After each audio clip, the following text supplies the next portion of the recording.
Hi guys, Robbo46 here. Now today we're going to talk about winglets. Yes, winglets.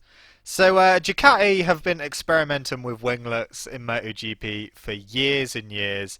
And the theory behind the winglets is that, I mean, to begin with, Ducati were using them just to try and get some more front end feel into their bike when it was really numb at the front and the riders couldn't tell what was going on.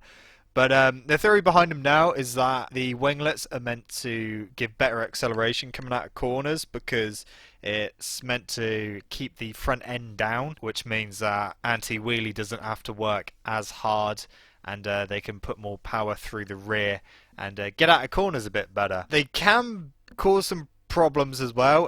We saw in Argentina, we saw Iannone hit Marquez and his winglet actually knocked Marquez's rear camera off his bike and it was like hanging through the first part of the race before he switched bikes.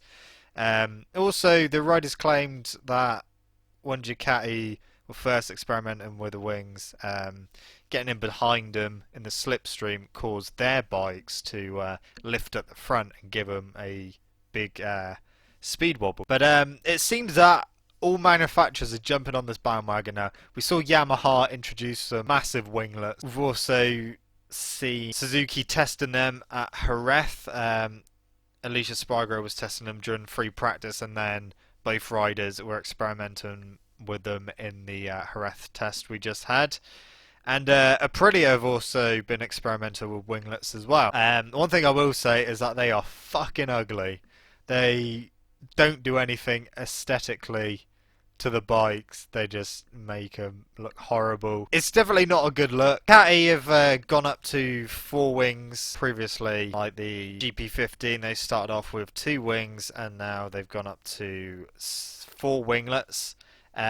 Suzuki however have decided to up it again and they have 6 winglets, and Marquez on the Honda also tested a 6 winglet formation on his Honda at the Jerez test. Jesus, they do look fucking ugly. Whether they work or not, some riders are a bit skeptical, saying they don't really do a lot. Some of them are adamant that they do help a lot.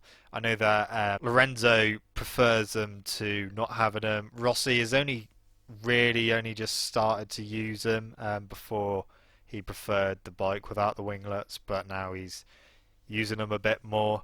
They saw him use them in Jerez. I mean, what do you guys think about the winglets? They're, like I said, they are fucking ugly. There may be people that actually like them. And of course, the MotoGP bikes, they are prototype bikes, so they should be able to experiment with different things. But there needs to be a restriction on them this year to stop them getting fucking out of hand, because otherwise they're just going to get bigger and the whole bike will be covered in fucking winglets. Yeah, people will be... They'll just end up turning into fucking hover bikes. They're meant to be talking about banning them for next year. They've already banned them in Moto2, effective immediately, so Moto2 can't use them at all. Moto3, they're going to ban them from next year. We have seen Mahindra use them a few times in Moto3. But generally they don't seem to use them in the lower classes. But yeah, hopefully they'll ban them in MotoGP next year because, I mean, just look at them. Jesus Christ. It's like someone's gone to IKEA and bought some fucking flat pack furniture and thought, I'm not going to make what it's meant to make, I'll just stick them on the bike and see what happens. I mean, it'll probably affect Ducati the most because obviously they've got used to them and the riders have got used to them. Although the GP 14.2 Ducati seem to be working well without wings. I mean, Tech 3, Yamaha, they've got wings.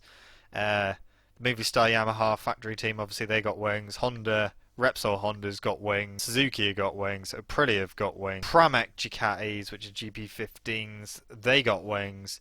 But the GP 14.2 Ducatis, satellite Honda teams, they don't have wings. So yes, I know it's a sore subject with a lot of people, but I think we need them gone because otherwise what's going to happen next? Are they going to start putting rear spoilers on the bikes to get better downforce coming out of corners so that their rear's not spinning so much? But it's just a little thing I thought I'd talk about because I haven't really mentioned them at all in any of my videos. So yeah, that's all I really got to say. Let's hope that they do ban them for next year. And also the wings cost a hell of a lot to to do, because obviously they have to spend a lot of time in the wind tunnel trying to figure out the best places to mount them, what size they should be, how many they should have. Definitely getting out of hand at the moment, and I think that, yeah, it's gonna get to a stupid stage.